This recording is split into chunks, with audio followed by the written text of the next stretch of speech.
Français, vous avez vraiment la mémoire courte.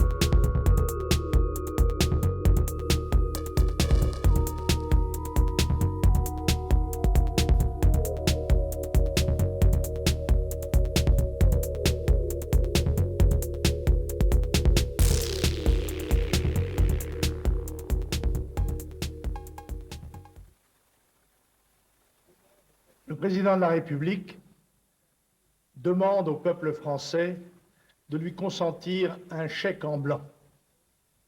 Il s'agit d'un véritable plébiscite. Le peuple français ne peut remettre son destin entre ses mains au moment même où son existence et sa survie sont en jeu.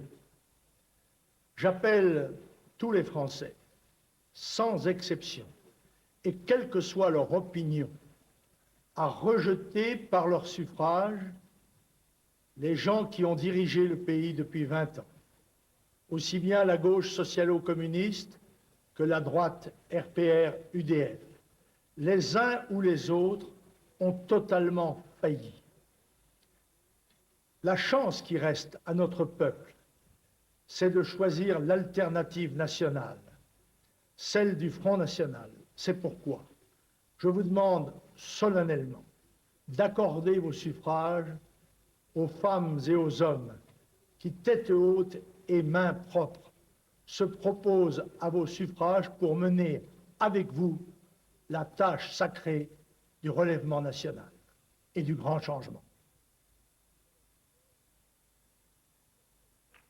Quelle qu'ait pu être certaines formes de désinformation, les Français ont pu juger de la vérité des choses.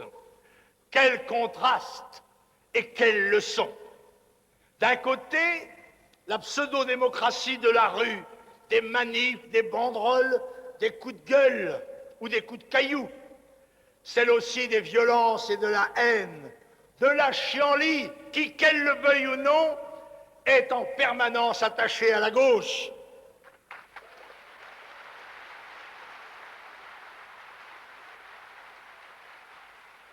Je ne parlerai pas de la droite, sa réaction a été fantomatique. Tout le monde, d'un côté, d'une autre, le sérieux, le calme, le travail, les talents, les compétences, les caractères aussi, mais aussi l'humour et la poésie, et le soir, la joie et la gaieté. Tout le monde a pu constater que la force tranquille, c'est le Front National, c'est lui l'espoir de la France.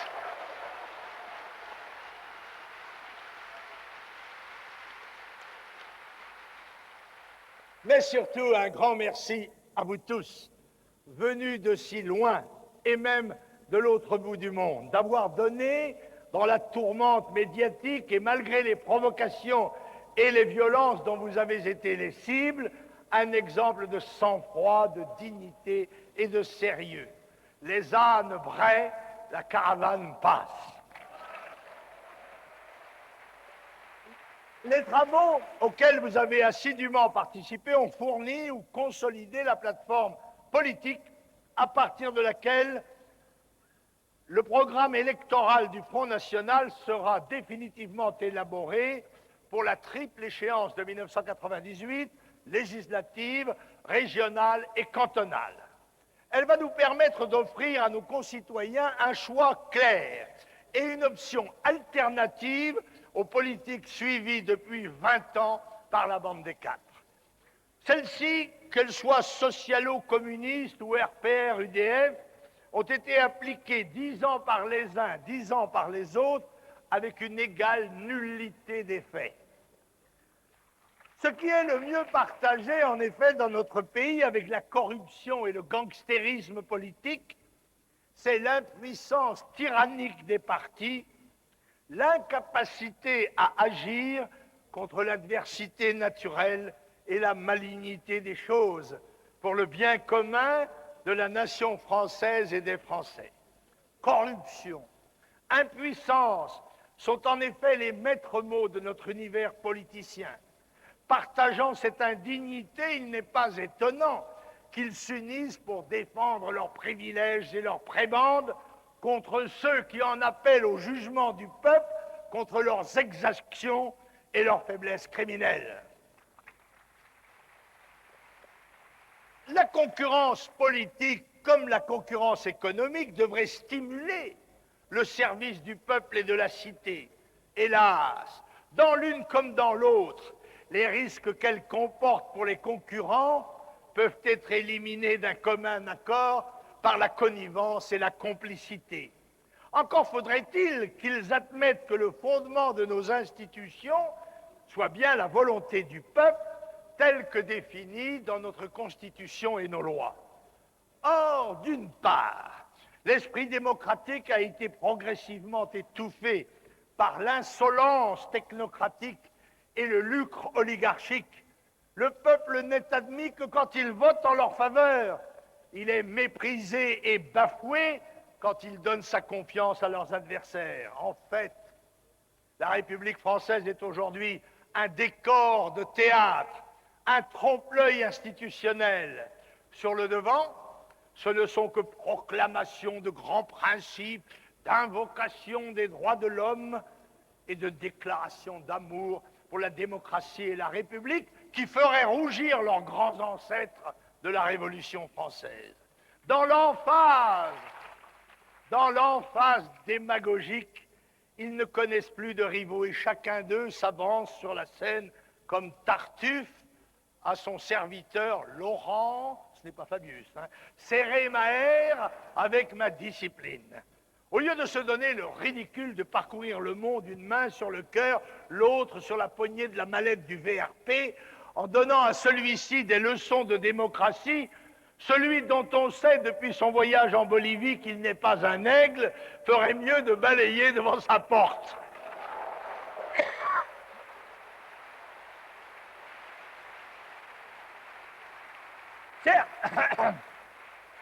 Certes, en France, les apparences sont démocratiques. Il y a un parlement, une fonction publique, des lois, des règlements, une justice, une armée, une police, la sécurité sociale. Il faut là ajouter, comme le bon docteur Coué, que tout le monde nous envie. Et même des citoyens, taillables et corvéables à merci, qu'on prend en considération pendant 1 mois, tous les 5 ou 7 ans, et encore, à condition qu'ils votent bien, c'est-à-dire pour le système. Mais notre Assemblée nationale n'a pas l'initiative des lois, ni la liberté de les discuter ou de les voter. C'est une chambre d'enregistrement chargée de faire semblant. Elle est d'ailleurs, comme la classe politique, le gouvernement, l'administration et l'économie avec un grand E, c'est-à-dire les grandes affaires, largement dominée par une énarchie tentaculaire. Sous leur conduite et sous leur responsabilité, l'État, qui fit notre nation et sa grandeur, est en train d'aider à sa décadence et à sa ruine. À titre de comparaison, les fonctionnaires représentent en France 25% de l'emploi, 16% en Allemagne. L'École nationale d'administration est d'ailleurs le creuset de compétences impuissantes, de copinage fructueux et de morgues autoritaires. Le pont aux ânes, le point de passage obligé vers le pouvoir politique ou économique. L'aristocratie non plus d'épée ou de robe, mais de tablier. Le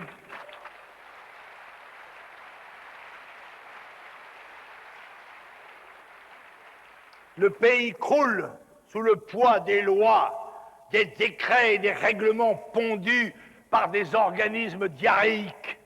Plus de 108 000 dans le maquis desquels même les avocats, les juges, les professeurs de droit ne se retrouvent plus. Ce délire textuel aboutit à des pertes de temps et d'énergie considérables, à une paralysie de la justice et finalement à la tyrannie du non-droit. Ajoutons que s'ajoute désormais la législation et la jurisprudence européenne qui s'imposent à nos propres lois nationales.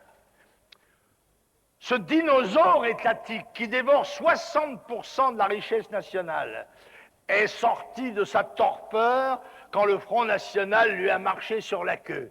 Et depuis, il essaie de redresser sa crête d'épine, de secouer ses écailles et de lancer de sa gueule édentée quelques onomatopées flatulentes. Mais il n'a plus de force que pour manger et pour maudire. Les Français n'ont plus qu'un droit, payer pour les déficits de l'État, de la sécurité sociale, des entreprises nationales et nationalisées, payer pour le Crédit Lyonnais, payer pour la SNCF, le GAN, le Crédit Foncier, Thomson, pour le chômage, pour l'immigration, pour l'éducation nationale. Or, plus ils paient et plus ça va mal.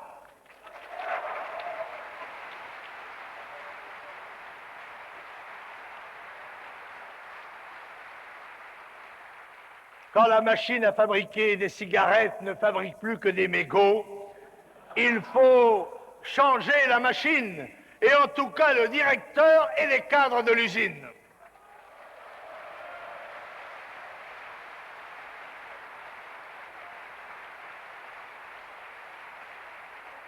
Faisons ensemble un rapide bilan, en commençant par l'État dont j'ai dit tout à l'heure la paralysie progressive et l'impuissance grandissante par sclérose généralisée. En France, l'État est un fromage, mais il est comme le gruyère, plein de trous.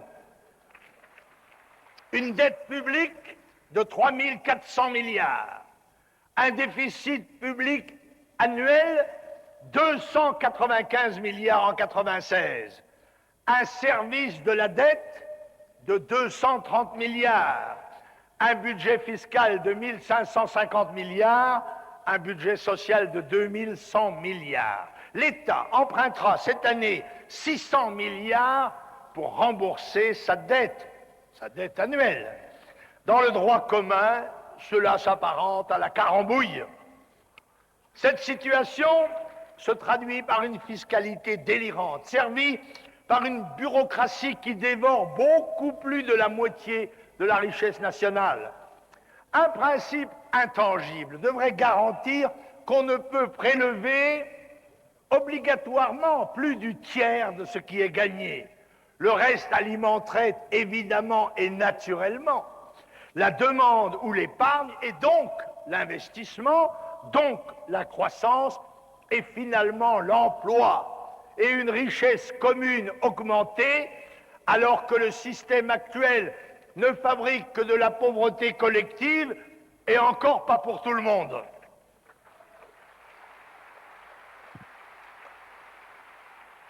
Des impôts de plus en plus nombreux, de plus en plus lourds, de plus en plus asphyxiants, de plus en plus injustes aussi, car la grande entreprise déficitaire réglera ses impôts à la cloche de bois, comme l'escroc, le négrier ou le margoulin, ou encore comme une grande partie des immigrés, plus ou moins chômeurs, assistés sociaux ou familiaux à cartes multiples, ou encore à l'abri des zones de non-droit devenues paradis fiscaux légaux et surtout illégaux.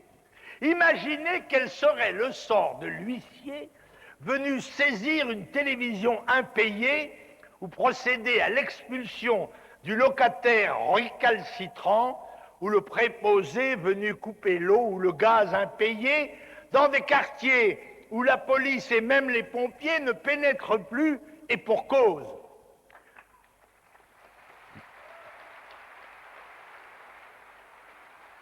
Dans un livre passionnant, Pitié pour les victimes, Maude Marin révèle que depuis le 1er janvier 1995, il y a en moyenne 16 policiers blessés par jour dans les banlieues. Certains nous accusent d'anti-parlementarisme parce que nous disons qu'on ne fait pas la queue devant un cinéma où il ne passe pas de film.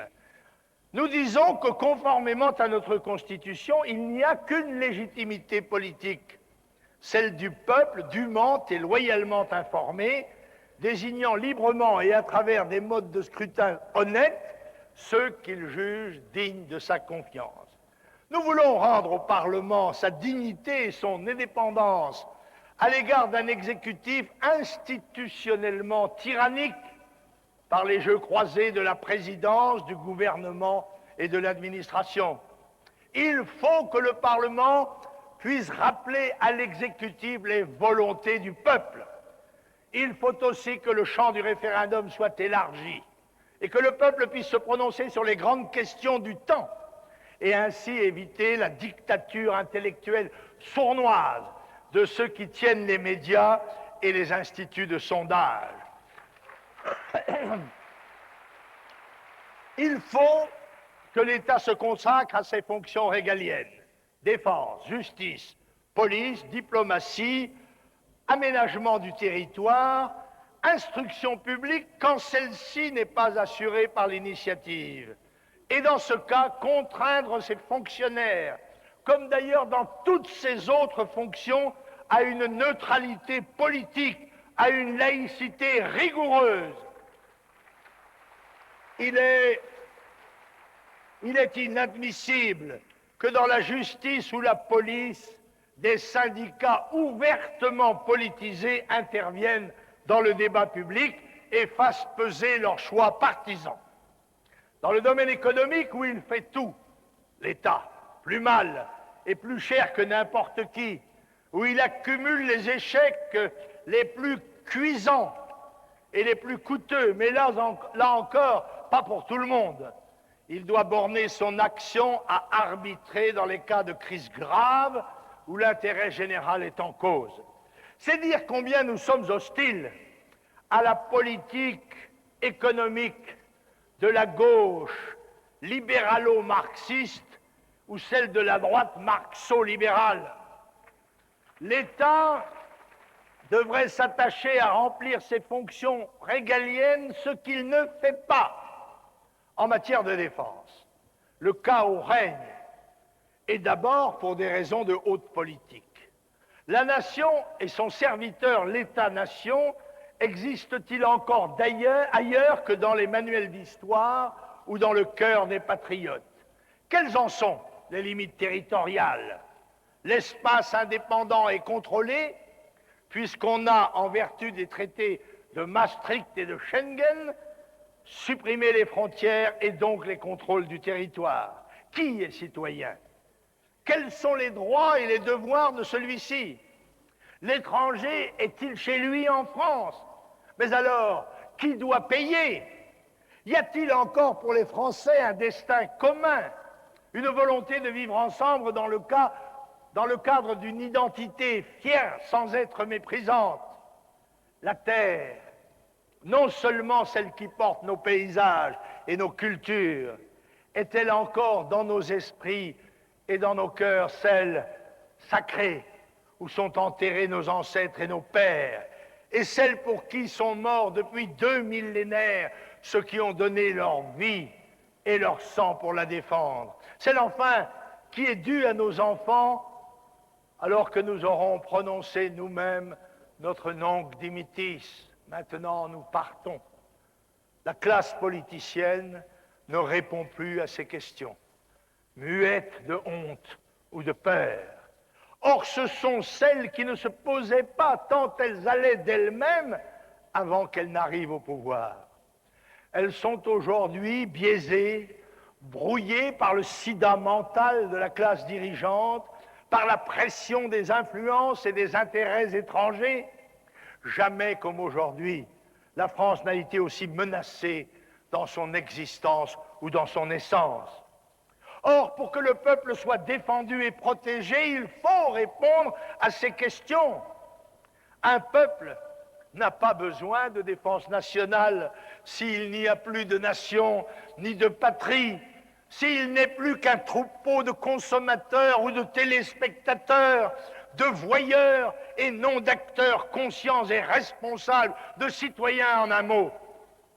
Il n'y a pas de défense nationale sans nation et sans nationaux, et pas de nationaux sans préférence nationale. Il n'y a pas de défense nationale sans patrie, ni sans amour de la patrie. Il ne suffit pas, comme on nous le dit, de moderniser, de s'adapter. Une armée a besoin de savoir ce que l'on veut, où l'on va, avec quels moyens et comment. Le gouvernement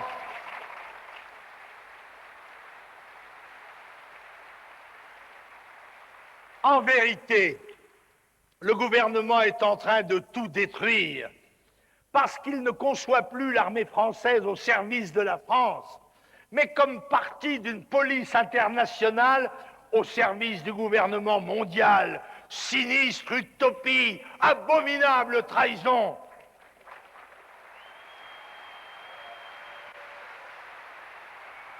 Tout se passe dans le silence des grands cimetières sous la lune, et on n'a entendu claquer ni une porte de ministère, ni une porte de député, ni de général, ni d'amiral. On dirait que le mot d'ordre commun est « Messieurs, la France se meurt, ne troublez pas son agonie ». Eh bien nous en parlons. Nous savons ce qu'il faut faire et nous le disons. Nous avons une volonté, celle de défendre la patrie, la nation, l'État, parce qu'ils sont le bien le plus précieux des Français d'aujourd'hui et de demain.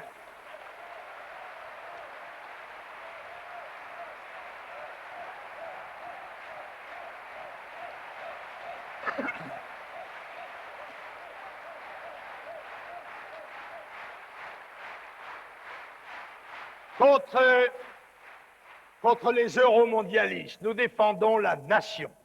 Nous la défendons non seulement, ce qui serait respectable, parce que nous aimons la France comme des fils, parce que nous admirons son passé glorieux, parce qu'aussi, par simple gratitude ou simple honnêteté, nous savons bien que nous ne pourrons jamais, serions-nous les plus grands savants, les plus grands poètes, les plus grands musiciens de tous les temps, que nous ne lui rendrons jamais ce que nous lui devons, mais aussi parce que nous savons, et ceci est vrai pour toutes les nations du monde, et explique d'ailleurs pourquoi les nationalistes d'Europe et demain ceux du monde seront à nos côtés dans le combat, parce que la nation est aujourd'hui, au moment où se décomposent les empires orgueilleux, le cadre politique à dimension humaine le plus performant pour assurer la sécurité, la liberté, la dignité, l'identité, la prospérité des citoyens de nos peuples.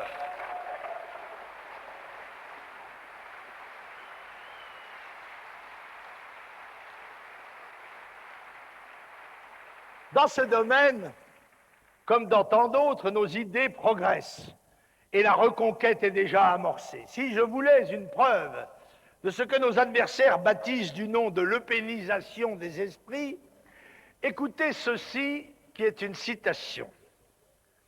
La France n'a pas seulement inventé l'État-nation, produit de l'opiniâtreté séculaire d'une dynastie dont le relais a été pris par ceux-là même qui l'avaient renversée, elle en est la quintessence. Il n'était certes pas fatal que cette nation, la plus hétérogène qui soit, selon Paul Valéry, ratifia les annexions opérées par ses maîtres à coups de conquête, de mariage, voire d'achat, que Lorrains et Bretons, Provençaux et Ch'tis, Alsaciens, Auvergnats et Gascons, pour ne pas parler d'innombrables immigrants de toutes couleurs, éprouvent à ce point le sentiment d'une appartenance commune. Mais la langue, l'histoire, la foi en la liberté, l'abondance des trésors culturels, la beauté des paysages ont concouru à fonder une identité d'autant plus forte qu'on peut en faire remonter la naissance à Jeanne d'Arc, voire à la bataille de Bouvines. À d'autres, les rêves de reconstitution de l'Empire romain. Sauf au temps de Napoléon, le charbonnier français a toujours préféré être maître chez soi.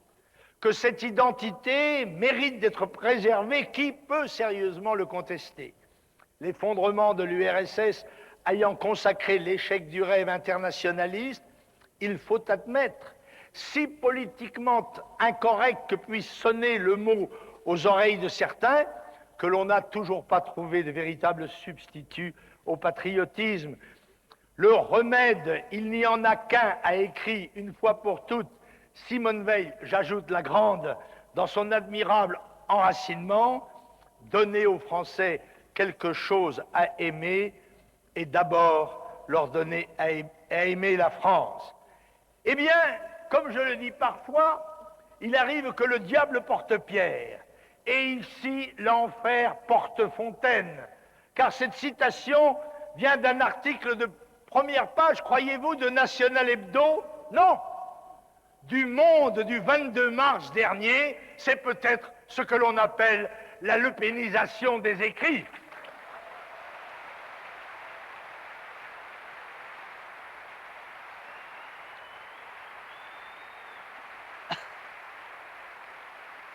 Ainsi, de toute évidence, le mondialisme, doctrine de l'établissement d'un gouvernement mondial qui se veut justifié par une mondialisation réputée inévitable et salutaire de l'économie, est-il aujourd'hui l'ennemi juré des nations et des patriotes?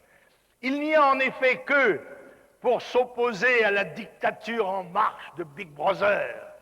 Or, sur le plan économique, la destruction des frontières livre notre production et nos emplois à la concurrence déloyale de pays qui n'ont pas de charge sociale. Il y a 20 ans que nous annonçons que cette politique menée chez nous, aussi bien par la droite que par la gauche, se traduirait par un chômage sans cesse croissant et par une diminution continue des rémunérations, ouvrant ainsi la voie à une déstabilisation révolutionnaire. D'un autre côté, l'exportationnisme aboutit à l'abandon à l'étranger de notre marché intérieur et à la perte de l'autosuffisance, gage de notre liberté. Sur le plan de la politique extérieure, elle revient à faire disparaître notre indépendance au profit de pouvoirs relais comme l'Europe de Maastricht, l'OTAN, et à travers eux de la superpuissance américaine, ou plutôt de l'administration qui la gouverne dans son intérêt exclusif. Sur le plan de la politique intérieure, le gouvernement et les institutions sont vidés de leur substance démocratique puisque les décisions sont prises par d'autres que par le peuple ou ses mandataires. Le président de la République n'est plus qu'un gouverneur qui n'a d'ailleurs même pas autorité sur la chasse à la palombe. Les grands mouvements d'immigration, outre qu'ils menacent l'emploi des nationaux, pèsent d'un poids écrasant sur le budget, 280 milliards par an au minimum, et créent des conditions de pénurie et d'insécurité qui deviendront insupportables. Certes, et nous ne l'ignorons pas plus que d'autres, l'évolution des techniques a conduit à réduire les dimensions du monde. Les découvertes médicales ont provoqué un accroissement considérable de la population mondiale, tandis d'ailleurs que s'affaiblissait celle des pays développés. Tous ces problèmes nouveaux demandaient des réponses volontaristes pour que ces techniques soient mises au service des hommes et non à service les hommes aux techniques. Nous respectons en effet, ai-je souvent dit, la hiérarchie des valeurs et nous mettons la politique devant l'économie et la morale devant la politique parce qu'elle est le trésor de la sagesse humaine.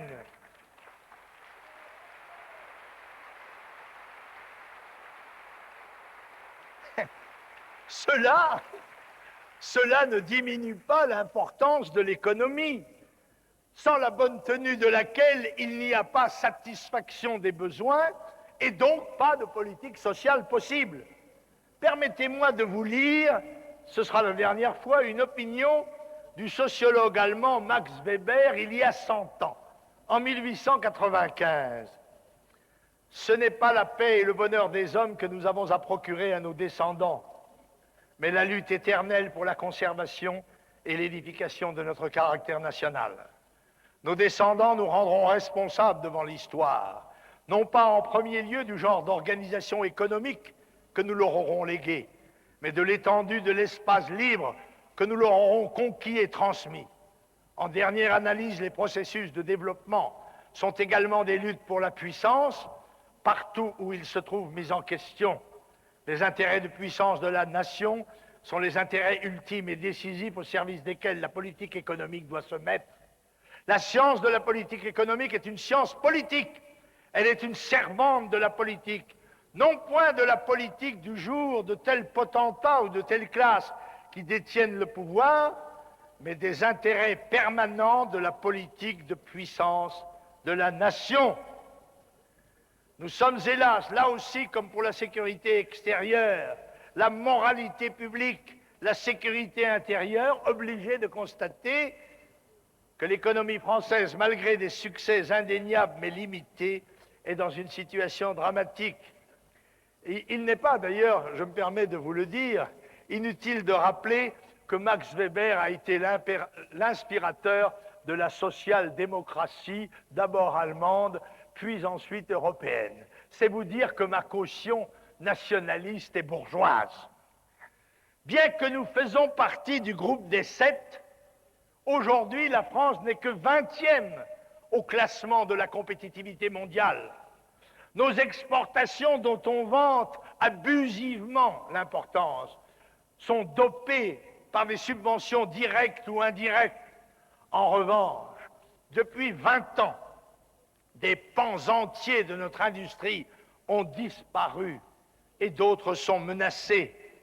La pêche, l'agriculture, les mines, la sidérurgie, la métallurgie, le textile, les constructions navales, la machine-outil, l'industrie horlogère, la marine marchande, les ports et docks, les produits blancs, électroménagers, les produits bruns, télévision, radio, photo, l'informatique, la bureautique, l'industrie du cycle et du motocycle, celle des armes de chasse, l'industrie de l'armement, l'industrie de la chaussure. Et si demain, l'automobile devait être, comme on peut le craindre, touchée à son tour, ce serait une catastrophe nationale. D'autre part, les entreprises du secteur étatique sont des gouffres financiers. Le résultat, après 10 ans de socialisme et 10 ans de gouvernement RPR-UDF, c'est une ardoise de plus de 600 milliards. La SNCF, 200 milliards de dettes, sans compter les 50 milliards annuels injectés depuis 6 ans, 300 milliards de plus, 500 milliards au total. Déchargée de sa dette, elle a encore fait l'an dernier 15 milliards de pertes. Et on table cette année sur 2 milliards. Mais qu'en sera-t-il? Le Crédit Lyonnais, la caverne des 400 voleurs, la perte 130, 150, 200 milliards, personne n'est encore en mesure de présenter la facture finale. Entre 8 000 et 10 000 francs par ménage. Et personne n'est en prison, personne n'a été pendu aux branches des platanes des grands boulevards.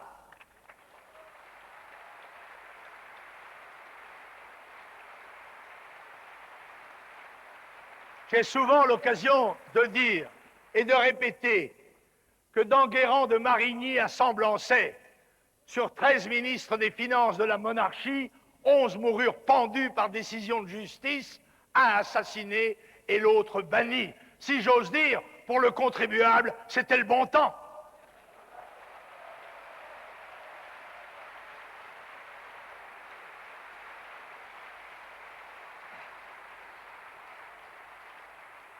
Renault vient de passer dans le rouge, avec 5 milliards de pertes l'an dernier, avec des conséquences inéluctables, fermeture d'usines et licenciements. Je pourrais vous citer encore une longue liste d'entreprises du secteur privé qui sont en difficulté et devront licencier, écraser comme le commerce et l'artisanat, et d'ailleurs tous les citoyens, par une fiscalité qui s'alourdit chaque année d'une politique aberrante de subventions économiques, sociales et politiciennes.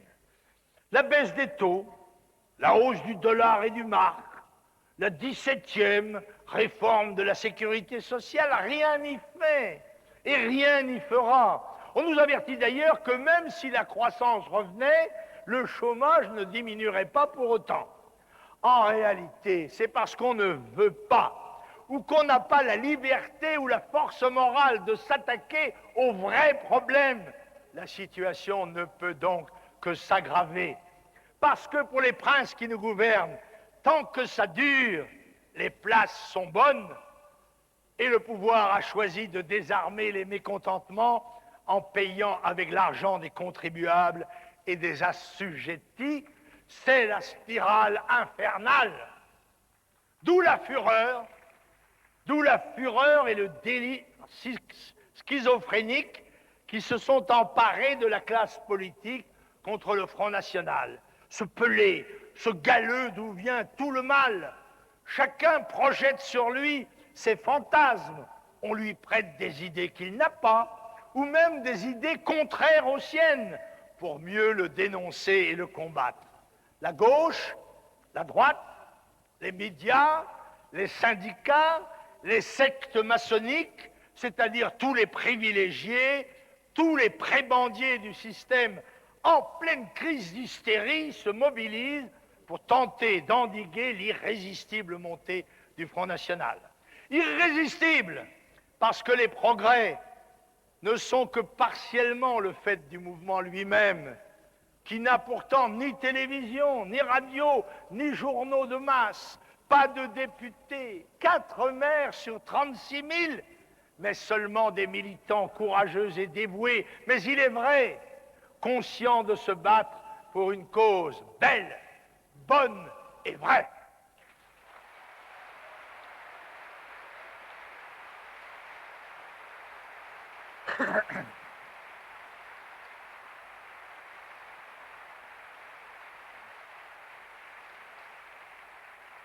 Les progrès du Front National sont dus principalement à la conscience que prend le peuple qu'il est volé, grugé, trahi par ceux qui ont la charge et sont payés pour les défendre. Qu'il trouve suspecte cette belle unanimité contre un ennemi virtuel qui n'a jamais eu aucun levier de pouvoir, aucune responsabilité donc dans les affaires passées ou présentes. Cette dialectique de la persécution, du mensonge, de la provocation, de la haine, de l'injustice va se retourner contre ses promoteurs. Je suis heureux qu'il y ait eu ici pendant 3 jours de nombreux hommes politiques étrangers et des centaines de journalistes français et étrangers qui pourront témoigner de ce qu'ils ont vu. Nombreux, sans doute, sont ceux qui ont découvert le vrai visage du Front National et vu qu'il n'avait rien à voir avec la caricature grossière et mensongère qui en est faite. Toute une thématique et une logomachie de combat ont été élaborées et sont pilonnées contre le Front National. Au mépris des faits, il est affirmé d'un côté que le Front National n'a pas de programme politique, ou que celui-ci est nul, qu'il est contre la République, contre la démocratie, antiparlementaire, raciste, xénophobe, antisémite, qu'il est dérisoire et sans force pour les uns, effrayant et formidable pour les autres. Ces accusateurs l'accusent de haine et de violence, alors même qu'ils attaquent ces réunions la barre de fer à la main. Jamais, sans doute, la fable du loup et de l'agneau du bon La Fontaine n'a été autant d'actualité.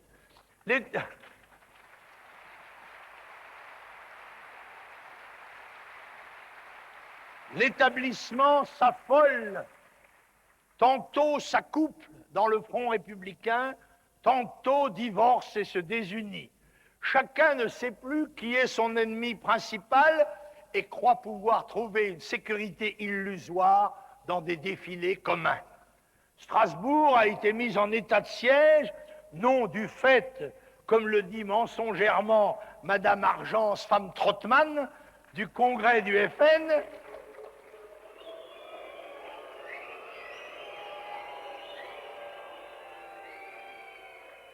Madame Argence ne s'étonnera sans doute pas que je dise femme Trottmann, comme le disaient ses grands ancêtres de la Révolution.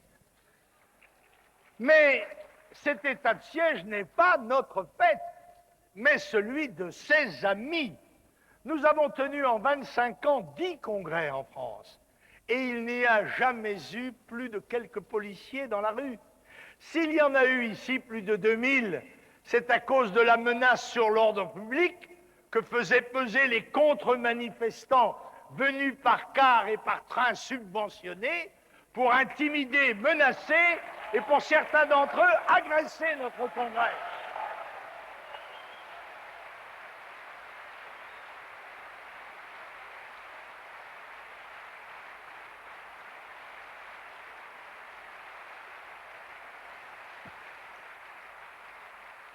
Avec une hypocrisie méprisable, Cathy Larouge croit dégager sa responsabilité en appelant au calme, comme l'incendiaire crie au feu après avoir arrosé le foyer d'essence. La gauche, à bout de souffle et d'imagination, qui n'en finit pas de voir ses anciens ministres, ses députés, ses sénateurs, ses maires, compromis dans des affaires criminelles comme le sang contaminé, le sida ou l'hépatite C, dans les scandales financiers d'Urba, Graco et autres sagesses ou autres pompes afriques, sans projet autre que démagogique, essaie de ressusciter le Front populaire d'il y a 60 ans. Le Front antifasciste, au coude à coude avec les communistes, dont pourtant les mains, comme celles de Lady Macbeth, restent de façon indélébile tachées du sang des 200 millions de martyrs du communisme.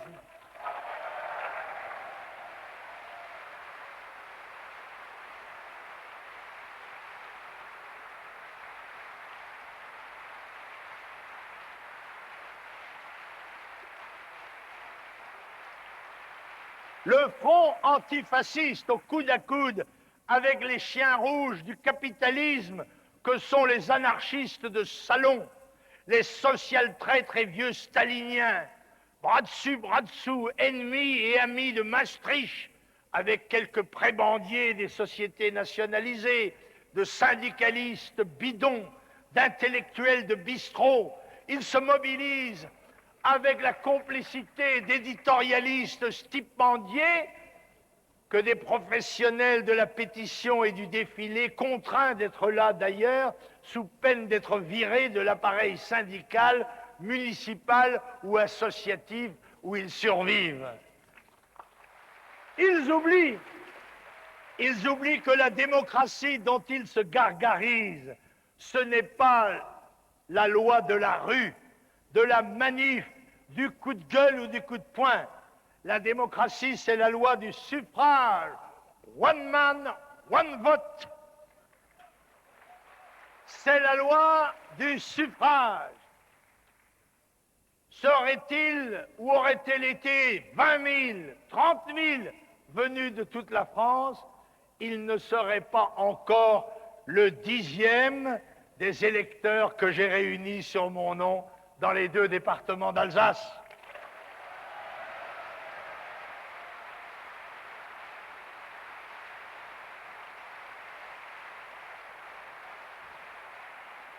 Or,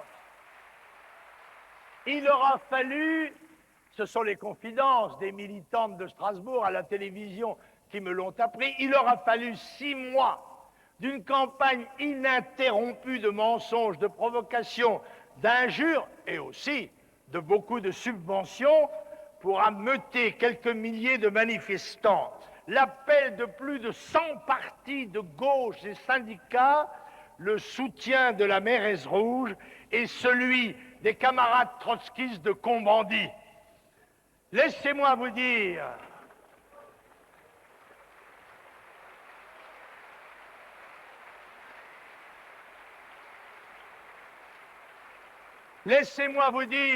hommes de gauche, que vous êtes des ringards et que vos clowneries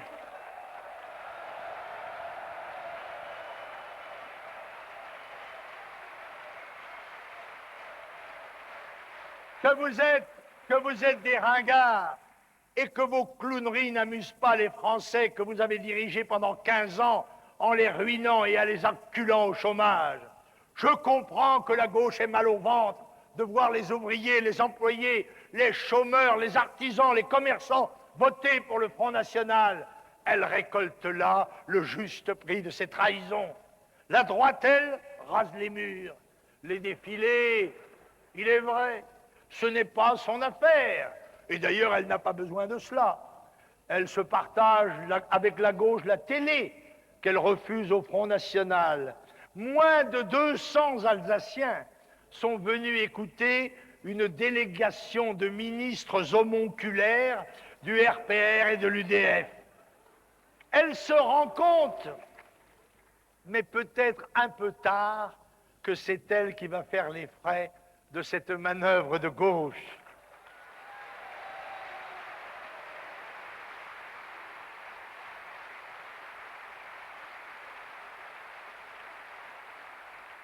Il est vrai que pour obtenir ce résultat, on aura fait donner les grandes orgues de la propagande, toujours à partir de mensonges éhontés et même de falsifications prouvées. La dérive hystérique du langage a été prodigieuse. En quelques semaines, en fait, depuis Vitrolles, et la victoire indubitable et indubitablement démocratique de nos amis Maigret.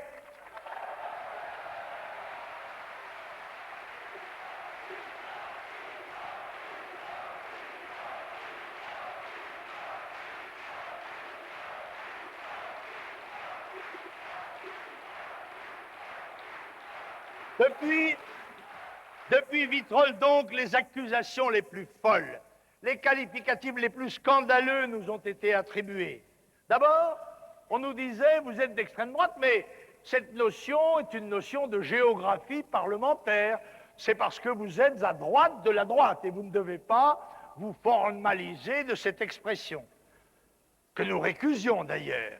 De là, on est passé à extrémiste de droite.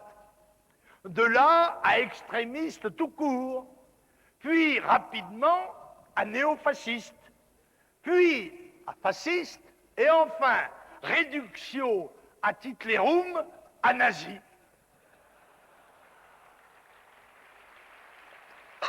Regardez bien, mesdames et messieurs les journalistes, et osez écrire que vous avez vu ici une réédition du congrès de Nuremberg, et vous allez faire rire le monde entier.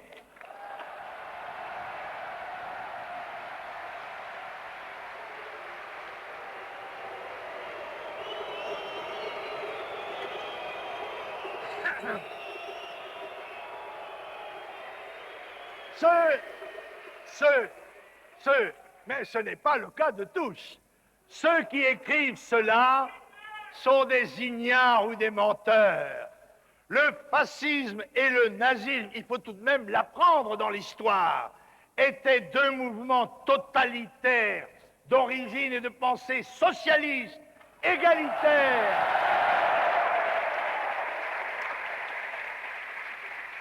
De pensée socialiste, égalitaire, révolutionnaire, comme d'ailleurs leur allié, puis ennemi, le communisme. Comme lui, homme de gauche et chiracien, il s'inspirait des extrémistes de la Révolution française et prônait la terreur comme moyen de gouvernement. Ceux qui nous font ce procès sont les responsables du goulag, leurs amis, leurs alliés ou leurs sycophantes.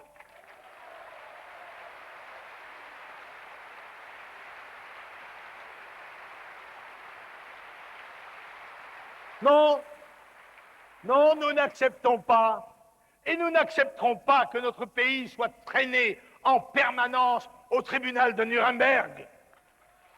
Il n'est plus tolérable que la France, l'une des nations les moins racistes du monde, se fasse traiter de raciste, de fasciste et de nazi dès lors qu'elle résiste aux bacilles du mondialisme. À ce propos, je voudrais dénoncer ici le mensonge des activismes de l'antiracisme qui exercent un véritable métier d'agitateur subventionné par des sommes considérables sorties de la poche des contribuables. Cette année sera, nous dit-on, une de plus, l'année européenne de lutte contre le racisme, avec moult congrès, colloques, voyages dans le monde, brochures, articles, tout cela avec beaucoup d'argent pour dénoncer la montée du racisme et le danger que font courir les mouvements réputés tels. Or, il faut que vous sachiez que la Commission nationale, l'Observatoire du racisme, vient de publier le chiffre des violences racistes en France en 96. Accrochez-vous à vos fauteuils. Il y en a eu 9 dans toute l'année, 9 dont 4 blessés. 9 sur 4,5 millions de crimes et délits, 9 quand il y a 30 000 enfants victimes chaque année des brutes et des pédophiles, quand il y a 6 000 policiers blessés dans les banlieues en 94, il s'agit d'une escroquerie double, politique et financière. Le chiffre serait évidemment 1000 fois plus important si on y intégrait les violences du racisme anti-français, et c'est une autre face de l'escroquerie.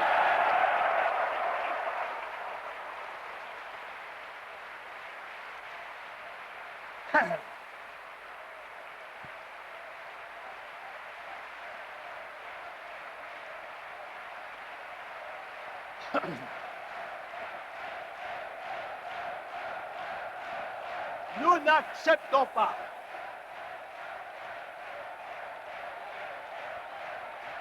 Nous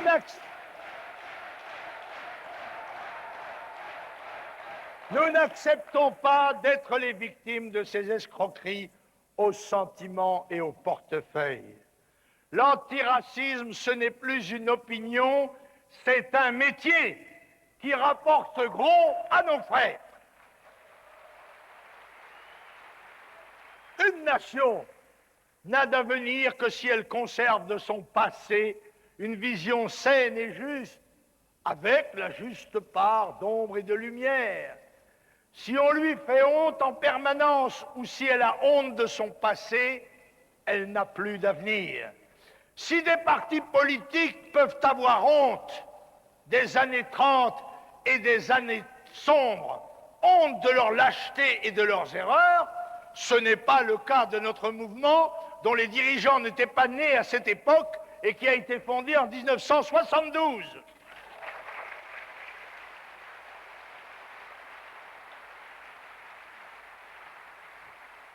Le Front National, lui, est un mouvement national, patriote, que Mme Argence Trottmann a cru insulter en déboulonnant la statue de Jeanne d'Arc.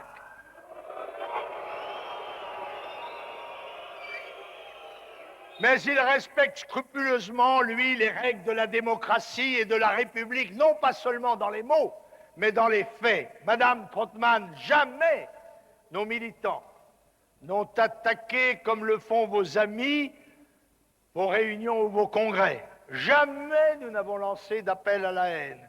C'est un député de la majorité, certes un peu éméché, qui l'a fait à la télévision. Jamais d'ailleurs nous n'avons désigné qui que ce soit, et surtout pas les émigrés comme bouc émissaire. Nous avons toujours dit que les seuls responsables de l'immigration et d'ailleurs de la décadence française étaient les politiciens français incapables et corrompus.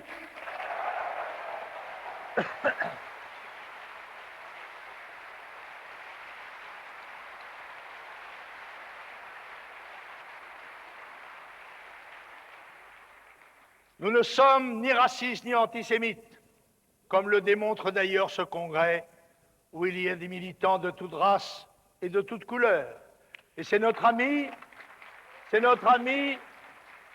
Monsieur Séjournant, Maître Séjournant, l'ancien notaire, qui me disait dans les couloirs hier, voyez-vous Jean-Marie, j'arrivais ici avec la première armée et j'ai rencontré un groupe de déportés, je leur ai demandé d'où venez-vous? Ils m'ont dit nous venons de Buchenwald et je leur ai dit connaissez-vous Séjournant? Ils ont dit Séjournant est mort. J'arrivais donc pour libérer l'Alsace le jour où j'apprenais que mon père était en déportation. Séjournant est dans la salle avec nous.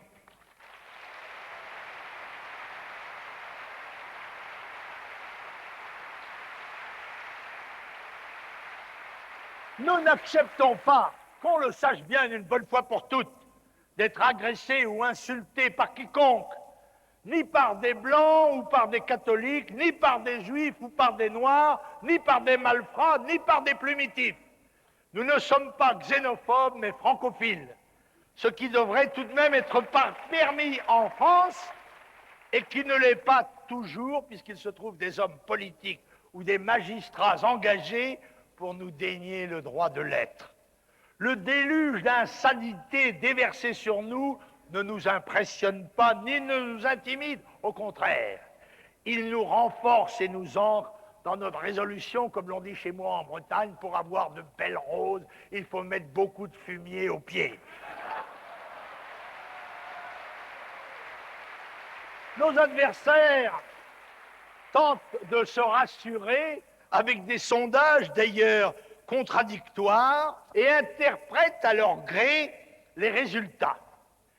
Récemment, celui du Parisien, anciennement libéré, relatif au maire Front National sous le titre « 2 ans d'une action contestée », donne les réponses relatives à 14 questions, mais dont on s'aperçoit que seulement 6 d'entre elles sont de la compétence des maires. Quant aux maires eux-mêmes, contrairement au titre, c'est un triomphe quand on sait que depuis 2 ans, ils sont soumis au harcèlement médiatique et militant de leurs adversaires. 20 mois après les municipales, on leur pose la question « Quelle opinion avez-vous du maire ?» Très satisfait ou assez satisfait. Pour les 3 mairies en moyenne, 46% très satisfaits ou satisfaits contre 22 mécontents, 43 contre 23 à Toulon, 49 contre 24 à Orange, 58 contre 15 à Marignane.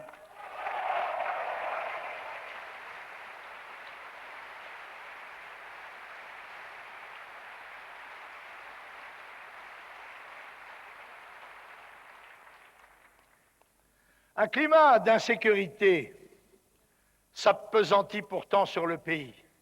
C'est le fruit de la montée progressive du nombre et de la gravité des crimes et délits. Ni la police ni la justice n'arrivent à endiguer ce torrent qui réduit chaque jour la marge de liberté et de bien-être des Français, surtout évidemment, comme toujours, ceux des plus pauvres et des plus faibles, personnes âgées dépouillées, torturées, assassinés parfois pour une somme dérisoire, enfants et jeunes battus et parfois violés jusque dans leur famille, 66 000 en un an, proie des pédophiles scandaleusement protégés, comme en France ou en Belgique, lycéens et écoliers rackettés dans les autobus ou même dans les lycées, quand ils ou elles ne sont pas assassinés comme le jeune Nicolas et tant d'autres, femmes violées et tuées, trafic de drogue en constante augmentation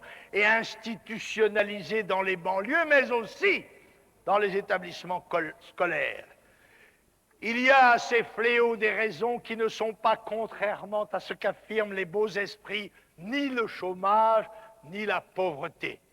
Une formule d'antan disait fièrement « pauvre », mais honnête. Toutes les causes en sont le laxisme moral d'une classe dirigeante qui se partage entre gauche caviar et droite saumonée et dont le réel Dieu est le veau d'or.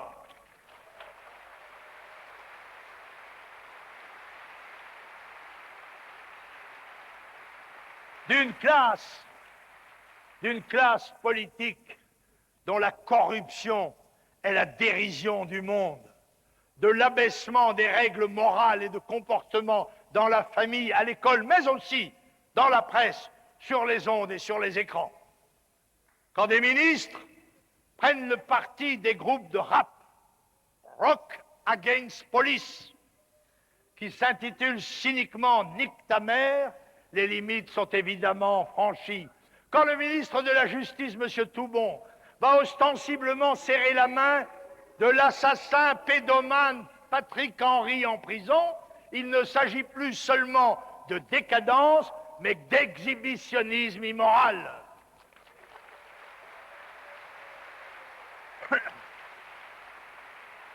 Nous pensons que si la peine de mort n'avait pas été supprimée, un certain nombre d'innocents seraient encore en vie.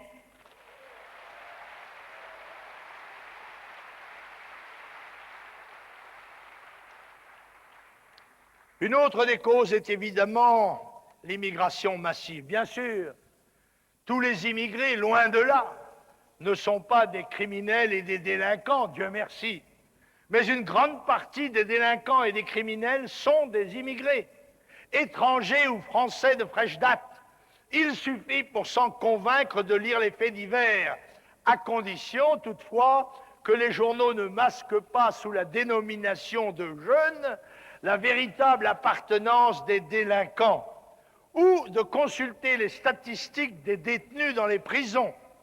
Enfin, la volonté politique de désavouer les moyens de répression légaux, policiers ou judiciaires, aboutit à encourager le crime et à affaiblir les défenses sociales. Il est certain que le manque de crédit prive la justice des moyens en personnel et en matériel nécessaires. Mais la politisation d'un syndicat à l'extrême gauche, le syndicat de la magistrature, pour ne pas le nommer, n'hésite pas à intervenir dans le débat politique et même dans les manifestations de rue, fait peser sur la justice une légitime suspicion. La société française, c'est un fait, devient de plus en plus violente et de moins en moins sûre. Le pouvoir fait état ici ou là de statistiques favorables en matière de délinquance, mais nous savons bien qu'un certain nombre de délits ont été dépénalisés. Beaucoup de gens ne portent plus plainte, car ils savent que le parquet mettra leurs plaintes systématiquement au panier, ou que leurs agresseurs relèveront leurs noms et leurs adresses dans les procédures et se vengeront d'eux. En fait, on ne porte plus plainte que quand l'assurance exige cette formalité, et encore.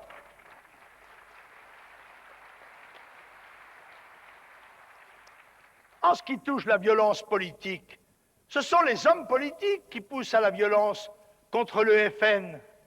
Quand Pierre Mazeaud, président de la commission des lois à l'Assemblée,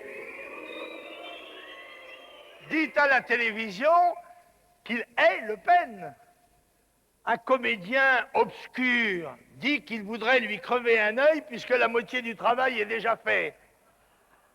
Et M. Sinclair, l'ancien ministre Strauss-Kahn, déclare « Nous nous battrons contre le FN éventuellement par la force physique ». La presse et les radios libres d'extrême gauche appellent quotidiennement à la violence contre le Front National. C'est pourquoi il est nécessaire de rétablir en France l'ordre de la loi, de la justice et de la sécurité, y compris en Corse et dans les zones de non-droit. Et il faut aussi rétablir dans notre pays un certain nombre de règles morales. Il est temps que les bons se rassurent et que les méchants tremblent.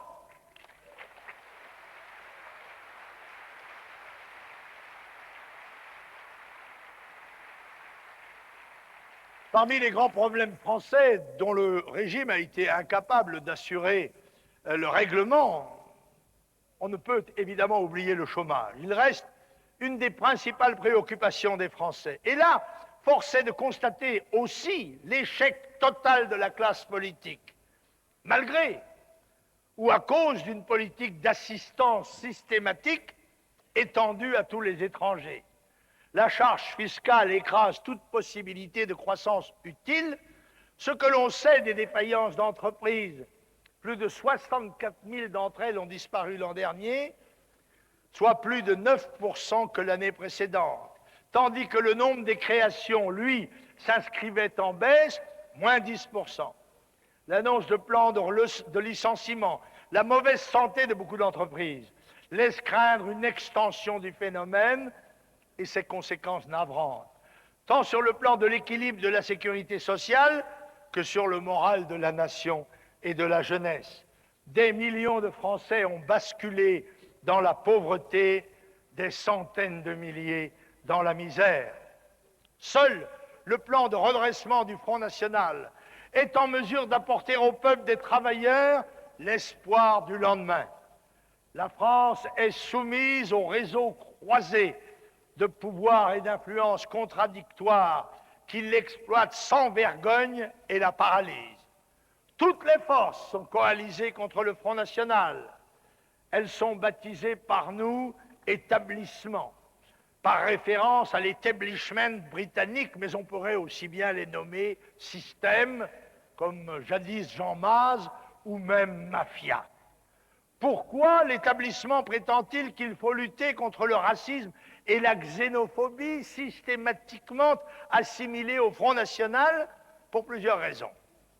D'abord parce qu'en prétendant lutter contre le racisme, l'établissement vise en fait tous ceux qui s'opposent à son projet cosmopolite de disparition de la nation française, à travers son projet de fédération européenne, à travers le développement de l'immigration-invasion, à travers sa soumission au nouvel ordre mondial, qui n'est à bien des égards que l'Empire américain.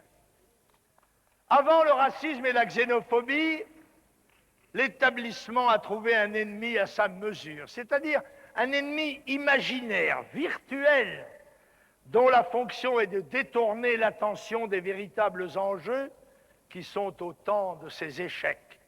La lutte contre le prétendu péril raciste dans notre pays remplit ainsi une fonction de sidération de l'opinion, d'abrutissement, destinée à masquer l'impuissance totale de celui-ci face aux défis du présent. C'est pourquoi il cherche à faire revivre les Français dans le passé, rejouer éternellement les drames de la Seconde Guerre mondiale afin de se donner le beau rôle sans risque aucun.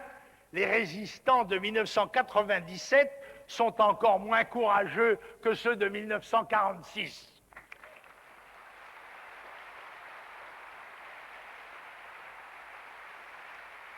Ces manœuvres traduisent en fait l'impuissance sénile du système, qui feint de ne pas voir que c'est justement l'ordre né de Yalta qui s'écroule aujourd'hui. L'établissement cherche à briser la dynamique politique de la seule formation qui rencontre un succès croissant dans l'opinion en s'efforçant de lui opposer des interdits moraux qu'il voudrait prélude à une répression et à une proscription légale. Il cherche ainsi exclusivement à protéger ses avantages et ses positions. Car l'établissement cherche à faire croire à nos concitoyens qu'il maîtrise les événements comme il y a 50 ans. Or, c'est le contraire qui est vrai, car on assiste aujourd'hui à l'implosion de l'ordre social-démocrate. La fin de la prospérité qui découle du caractère non compétitif de notre économie, dès lors qu'elle se trouve confrontée à la concurrence de l'Asie et à la guerre économique que l'Amérique livre à l'Europe, la fin de la prospérité se traduit par la montée dramatique du chômage et de la pauvreté. La France a aujourd'hui 10 fois plus de chômeurs qu'au moment de la Grande Dépression des années 30. L'échec de l'État-providence, toutes les institutions sociales sont en crise, qu'il s'agisse de la sécurité sociale, du système de santé ou de l'école publique.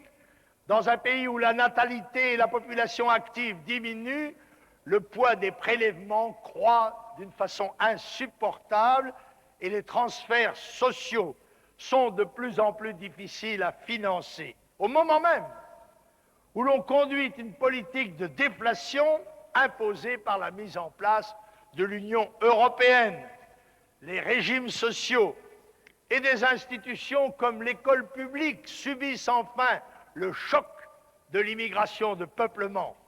Il faut toute l'inconscience de M. Chirac pour se prétendre le garant de la sécurité sociale dans ces conditions, alors même que l'on assiste justement à l'instauration d'un régime d'insécurité sociale généralisée, sauf bien sûr pour les profiteurs du nouvel ordre mondial et pour les corrompus.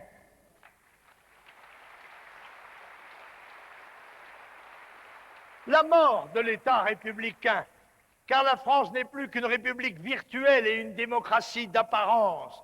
L'établissement est désormais coupé du peuple au point de qualifier avec mépris de populisme et de démagogie ce qui constitue pourtant l'essence même de la démocratie, à savoir que le gouvernement réponde aux attentes des citoyens. L'habitude est prise de ne pas appliquer les programmes sur lesquels les partis de gauche comme de droite se sont fait de plus en plus difficilement élire. La France n'est plus gouvernée que par des majorités de rencontres qui ne sont en fait que des minorités. Tous les sondages montrent que les partis de l'établissement ne rassemblent désormais au maximum que 40% des Français. Les institutions souveraines sont en crise et la confusion des pouvoirs s'instaure. Les juges prétendent faire la loi ou bien ne pas l'appliquer. La police doit jouer les assistantes sociales dans les banlieues. L'école républicaine ne joue plus son rôle intégrateur et de formation civique. L'armée devient une troupe mercenaire au service du nouvel ordre mondial quand on ne lui demande pas de jouer les bonnes dans les établissements scolaires.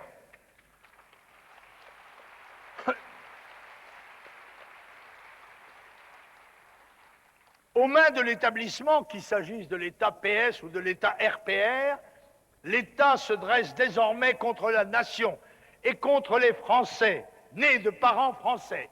Le but avoué de l'établissement est en effet de dissoudre l'État-nation, c'est-à-dire la France, car notre pays ne peut en être dissocié par ses efforts convergents, par la mise en place de l'ordre de Maastricht, qui va retirer à l'État les premiers attributs de la souveraineté, la monnaie, la maîtrise des frontières et la politique budgétaire, c'est-à-dire la fixation des dépenses et des recettes publiques. Par l'ouverture de frontières, par la suppression des frontières, au nom des dogmes libéraux anglo-saxons, par la soumission à la loi de l'étranger et à la loi des étrangers. D'ores et déjà, les lois de la République ne s'appliquent plus sur l'ensemble du territoire, en particulier dans les banlieues sanctuarisées par l'immigration étrangère, et plus de 40% de nos lois sont désormais faites à Bruxelles. Par la capitulation devant l'immigration de peuplement, puisque l'établissement de gauche comme de droite a désormais officiellement répudié le principe de l'immigration zéro pour ne se préoccuper que de l'immigration clandestine. Il ne se soucie plus que du statut des immigrés, alors que la seule question qui importe est celle de leur présence et de leur pression. Par la soumission à l'idéologie des droits de l'homme, sans le citoyen, véhiculée par la classe médiatique et les prétendues autorités morales, qui est en fait une arme de guerre contre les peuples et les nations. Pour l'établissement, en effet, seule une loi conforme à cette idéologie, la conformité étant contrôlée par des juges, dont le Conseil constitutionnel, et des chapelles qui constituent les autorités morales, entre guillemets, est désormais légitime. La volonté du peuple n'est donc plus la source de la légitimité aux yeux de l'élite décadente. Enfin, par la mise en place d'un ordre totalitaire qui mesure chaque jour un peu plus les libertés, qui les réduit. La liberté de recherche, la liberté de diffuser sa pensée avec le verrouillage des médias et de l'édition soumise à la loi du politiquement correct, et la diabolisation systématique du courant national, la liberté de la presse mise en cause par des directoires ou par des soviets de journalistes qui prétendent bâillonner le Front National, et de plus en plus la liberté de réunion, l'établissement assurant l'impunité à ceux qui déclarent lutter contre le mouvement national, et la liberté d'adhérer au mouvement politique ou au syndicat de son choix, brimade contre les militants et adhérents. À cela s'ajoute la pratique d'un droit inégal au profit des adversaires des valeurs nationales. Le racisme, lorsqu'il est le fait d'immigrer ou d'enfants d'immigrés, n'est pas poursuivi. L'établissement, en outre, use de toutes les armes, y compris des trucages les plus grossiers, comme les campagnes les plus ignobles comme l'illustre affaire de Carpentras, pour tenter de dénigrer le mouvement national accusé de tous les vices, racisme, fascisme, antisémitisme, violence, et de menacer les valeurs de la démocratie et de la République. Mais le tintamarre médiatique et politique qu'il orchestre sert avant tout à masquer qu'il est devenu le véritable ennemi de la nation et du peuple français. C'est l'établissement qui menace les libertés des Français et qui veut leur retirer le droit de décider de leur avenir. C'est l'établissement qui diffuse la violence et la haine en diabolisant les Français qui rejoignent le Front National et en prétendant en faire des citoyens de seconde zone. C'est l'établissement qui trahit la France en installant la préférence étrangère et en s'abstenant de refouler l'immigration-invasion. C'est l'établissement qui trahit l'indépendance nationale en dissolvant notre pays dans un fédéralisme européen, en réintégrant de fait l'OTAN, en se soumettant à la domination américaine et en réduisant notre outil de défense. C'est l'établissement qui falsifie l'histoire en voulant faire croire que notre pays a toujours été une terre d'immigration et en prétendant que la France est coupable des horreurs de la Deuxième Guerre mondiale. C'est l'établissement qui trahit la République et la démocratie en bafouant l'égalité des citoyens devant la loi, en créant des zones franches, des droits spéciaux pour les étrangers et en voulant instaurer des quotas. C'est l'établissement qui menace la République en restant sourd aux demandes exprimées par le corps électoral pour plus de sécurité, moins d'immigration, moins d'impôts. C'est l'établissement qui diffuse l'inquiétude et le désespoir en laissant se développer le chômage et la misère. C'est l'établissement qui laisse s'instaurer progressivement un climat de guerre civile dans notre pays en désignant à la vindicte médiatique une partie croissante du corps électoral. L'établissement accuse le Front National d'exploiter l'inquiétude des Français, voire de la provoquer, alors que nous ne faisons que l'exprimer et y répondre.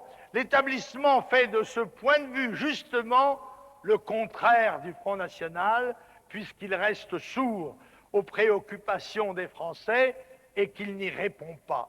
Nous luttons pour un grand changement, pour une authentique alternative politique, libérale, fiscale, sociale, familiale, morale, populaire, culturelle, républicaine, nationale.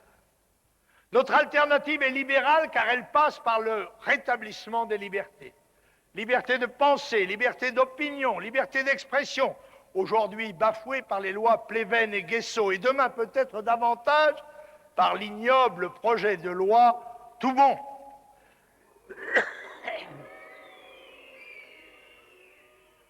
Liberté de conscience, en particulier à l'école, où il faut rétablir la neutralité politique de l'enseignement. Liberté du travail par la liberté du choix à l'embauche.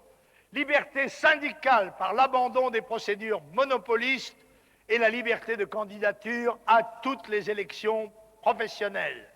Liberté de jouir des fruits de son travail et de l'héritage de sa lignée par l'abaissement de la pression fiscale et l'abrogation des procédures confiscatoires et inquisitoriales. Notre alternative est fiscale car elle conduit à la remise en cause des excès d'impôts, à la suppression des impôts inquisitoriaux.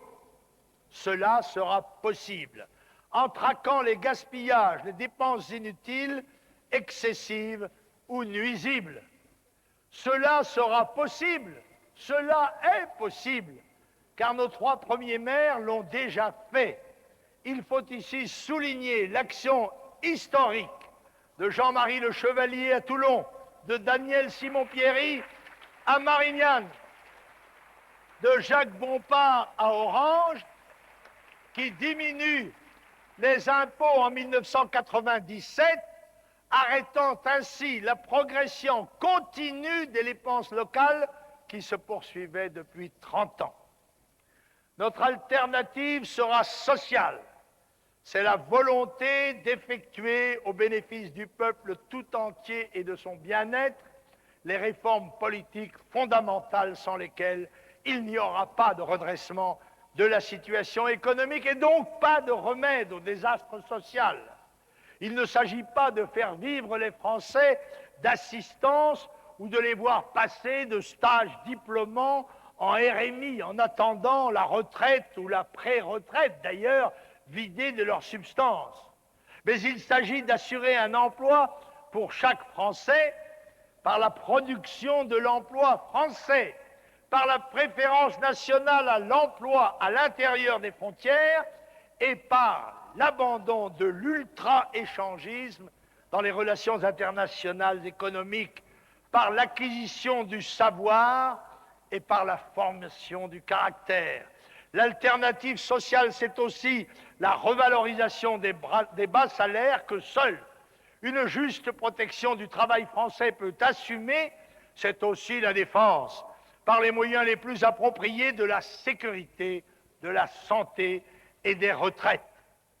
Notre alternative sera familiale, car elle propose une grande politique de la famille, par la revalorisation des prestations familiales, la création de revenus parental ou maternel.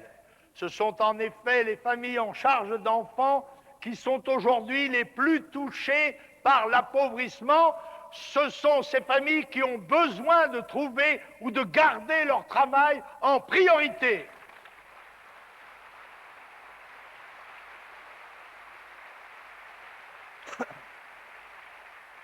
Notre alternative est familiale, car elle propose de rendre à la famille son rôle essentiel dans la formation et l'éducation de l'enfant que l'éducation nationale prétend trop souvent accaparer. Notre alternative est familiale, car elle est fondée sur l'accueil et sur le respect de la vie. Notre alternative est familiale, parce que sans un redressement énergique de notre balance démographique, la France est appelée à disparaître. Notre alternative est morale, car elle vise à remplacer une classe politique corrompue, corrompue par les scandales, corrompue par les affaires, mais aussi corrompue par la perte de la dimension spirituelle de la vie, la perte du sens de sa mission et de son rôle, le bien public, l'intérêt général, l'intérêt national.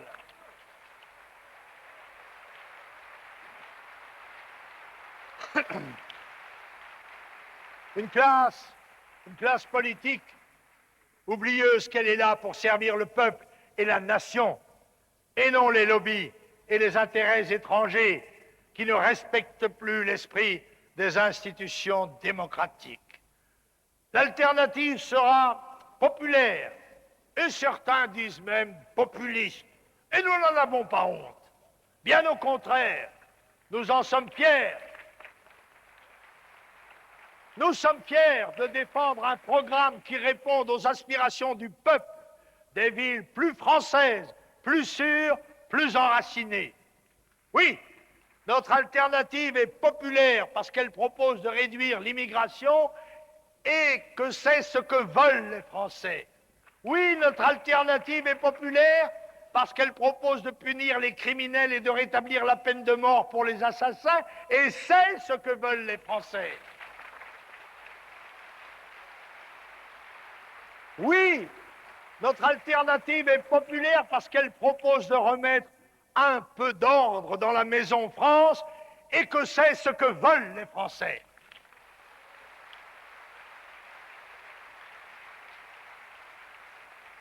Notre alternative sera démocratique. Parce que la démocratie, c'est le gouvernement du peuple, par le peuple, pour le peuple. Ce n'est pas le gouvernement du peuple par les lobbies et pour les prébendes. L'alternative démocratique, c'est le rétablissement des pouvoirs du Parlement, aujourd'hui bafoués par les accaparements de pouvoir du Conseil constitutionnel, des comités Théodule et par les débordements de l'exécutif. L'alternative démocratique, c'est de faire du peuple l'arbitre ultime des grands choix. L'alternative démocratique, c'est de ne pas faire du vote des Français un simulacre sans conséquence. C'est de faire du vote des Français le centre de décision des affaires françaises.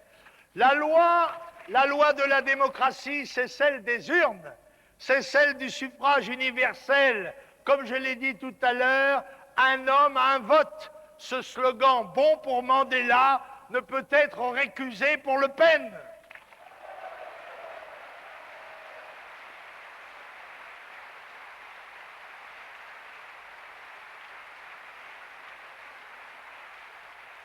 La volonté du peuple s'exprime non dans les sondages, non plus dans les manifestations de rue, mais dans des élections libres et loyales. Politique européenne, politique d'immigration, peine de mort, politique fiscale, c'est au peuple de décider par la voie du référendum et du référendum d'initiative populaire.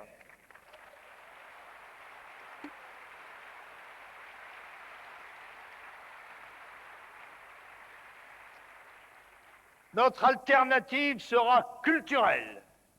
La culture d'un peuple est liée à son histoire, à son passé d'événements, de vie, d'aventures, de découvertes, de luttes, de créations artistiques, littéraires, poétiques. Elle lui confère une originalité, une identité propre, synthèse de matière et d'esprit, de génie, de talent et de travail. L'État a pour fonction de préserver et mettre en valeur le patrimoine culturel, d'assurer sa promotion en France et dans le monde, ainsi que d'assurer la transmission des savoirs culturels et artistiques et la promotion de notre langue. Il doit être fier de contribuer, par l'apport de sa spécificité nationale, au trésor artistique de l'humanité. Mais il s'interdit d'imposer les modes de son temps, laissant cette initiative aux artistes, aux clients et aux mécènes dont il peut éventuellement fiscalement aider l'effort, car, comme le dit M.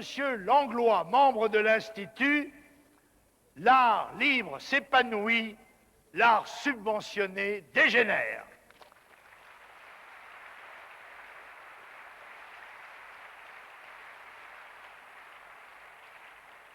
Notre alternative sera républicaine, car nous voulons rendre la République au peuple français, la République une et indivisible.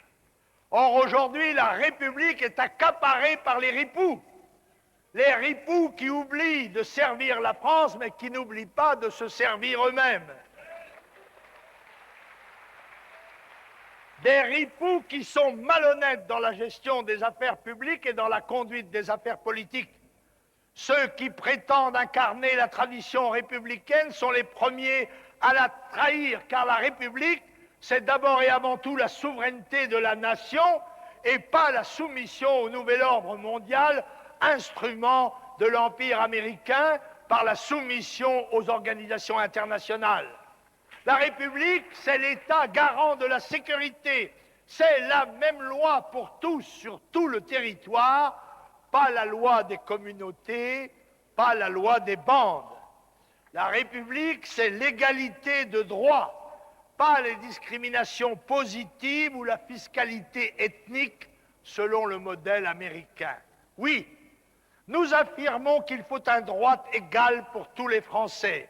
Oui, nous affirmons qu'il faut retrouver le sens de l'égalité républicaine menacée par le retour des privilèges, suppression des mesures de discrimination positive contraires à la déclaration de 89 et de préférence étrangère, respect effectif du principe de laïcité, alors qu'aujourd'hui le discours sur la laïcité masque la préférence pour les minorités religieuses ou celles des sociétés secrètes.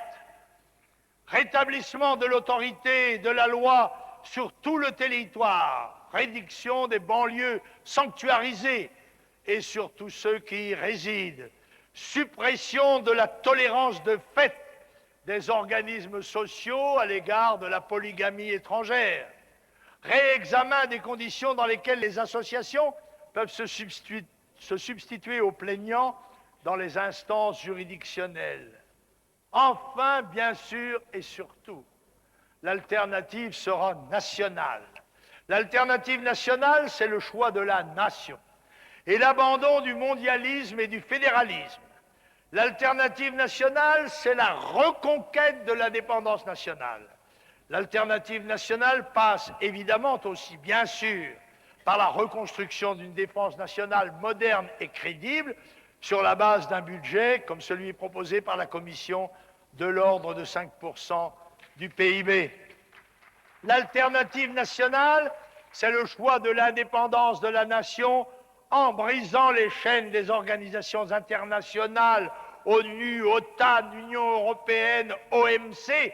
C'est aussi la dénonciation des traités de Maastricht et de Schengen, le rétablissement des frontières, la négociation d'accords tendant à la création d'une Europe des nations et le maintien de notre monnaie nationale.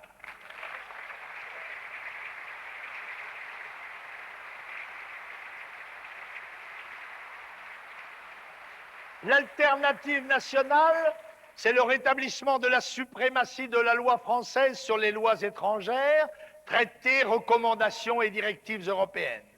L'alternative nationale, c'est l'établissement du principe de préférence nationale, c'est la réforme du Code de la nationalité et l'abrogation des dispositions du droit du sol et de la double nationalité. La suppression du regroupement familial, l'établissement de la carte de séjour d'1 an au lieu de 10, l'organisation du regroupement familial dans le pays d'origine.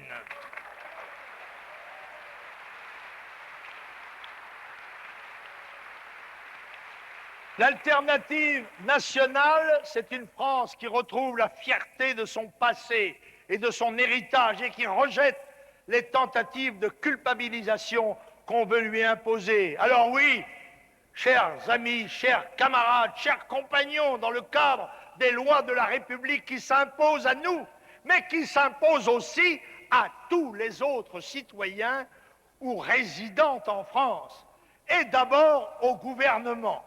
Nous allons aller cette année, toute cette année, au-devant de nos compatriotes pour les inciter à participer non seulement aux actions de 1998, mais à la campagne électorale pour s'informer et se déterminer. Notre mission n'est pas seulement une mission électorale, une mission politique, c'est une mission historique vis-à-vis de la France et des Français d'abord, mais aussi vis-à-vis des peuples d'Europe et de tous les peuples du monde qui veulent garder leur identité nationale.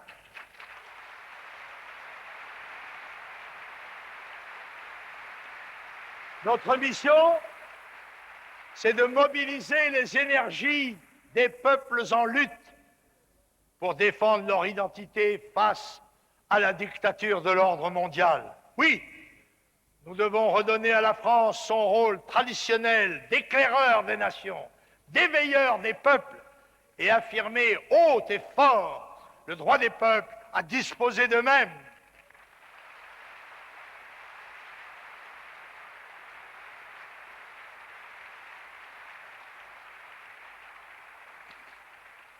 Il y a 50 ans, presque jour pour jour, ici, à Strasbourg, le général de Gaulle appelait au rassemblement du peuple français contre le régime des partis de la 4e République et contre le plus dangereux d'entre eux, celui qui se proposait de renverser la société pour imposer la révolution bolchevique, le Parti communiste.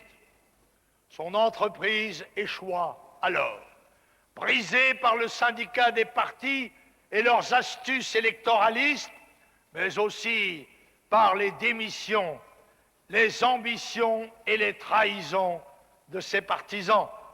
Ceux qui se prétendent aujourd'hui ses héritiers font partie du syndicat de la bande des quatre et s'allient avec le Parti communiste contre le mouvement qui veut réaliser le rassemblement des Français, le Front National.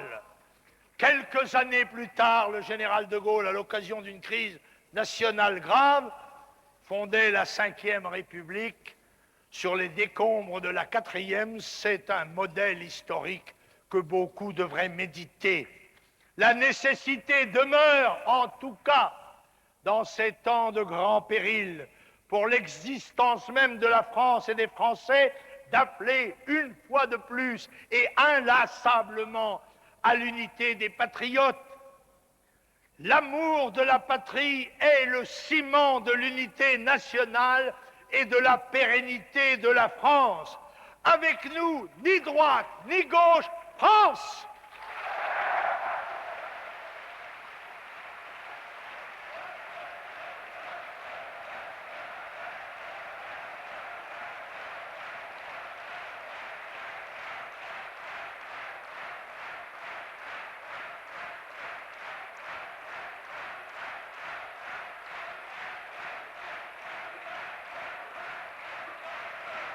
Vive! Vive la 6e République!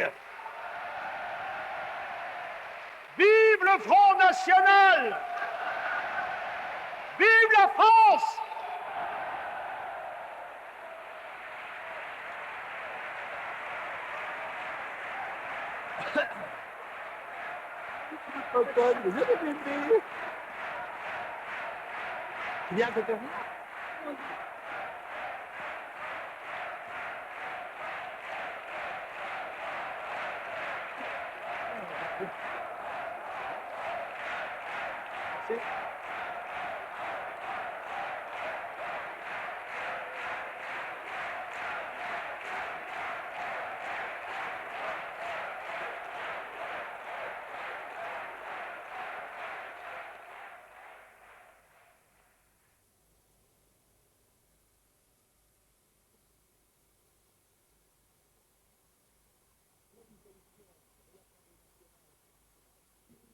La dissolution de l'Assemblée nationale par Chirac est un véritable hold-up électoral. Une arnaque honteuse. Chirac oublie qu'en France, le véritable souverain constitutionnel, ce n'est pas lui, mais le peuple français, et que le peuple français n'est pas un sabot. Or, il réduit la campagne électorale à 20 jours, dont 3 ponts, totalisant 11 jours de congé, et fixe sans vergogne et sans respect pour nos traditions familiales le jour du scrutin à la fête des mères. En fait, Chirac a peur que les Français puissent juger sur pièce les conséquences sociales désastreuses de la folle politique de Maastricht, dont il est et dont il demeure un partisan fervent. Si c'était véritablement l'euro qui était en jeu, il suffirait de faire un référendum, ce que le Front National a d'ailleurs proposé depuis longtemps. Tout le monde sait que Chirac, coincé entre Maastricht et la crise sociale, est contraint de choisir Maastricht. En vérité, Chirac sait aussi que l'année 97 sera celle de nouveaux gouffres budgétaires, de nouveaux impôts, de licenciements supplémentaires, et que 98 aurait été l'année de tous les dangers électoraux. De plus, il sait que les enquêtes judiciaires qui visent le RPR pourraient bien remonter jusqu'à lui. C'est la crainte de la montée du Front National et de l'arrivée des affaires RPR en justice, ces raisons inavouées et inavouables qui motivent en fait cette décision inique. Il lui en cuira. Esquiver un large débat démocratique sur le quitus de la législature Balladur-Juppé constitue une véritable escroquerie politique. Acculé, Chirac a donc décidé de sacrifier une partie de son énorme et impuissante majorité parlementaire. Cette dissolution marque des motifs si peu avouables qu'on se demande comment les Chiraciens feraient demain avec moins d'élus ce qu'ils n'ont pas su ou voulu faire avec les 4/5 des députés. Chirac sait que le Parti socialiste ne se relève pas de cette turpitude et que son chouchou, le Parti communiste, reste bien faible. En revanche, ce qu'il ne sait pas, c'est si la révolte des Français va se porter sur le Front National. Et c'est là la véritable inconnue du scrutin. Le peuple, j'en suis sûr, ne se laissera pas piéger. Il échappera au faux dilemme gauche-droite. Il choisira la nation et donc le Front National. Et celui-ci augmentera considérablement ses scores, malgré, ou peut-être grâce, à la magouille chiracienne.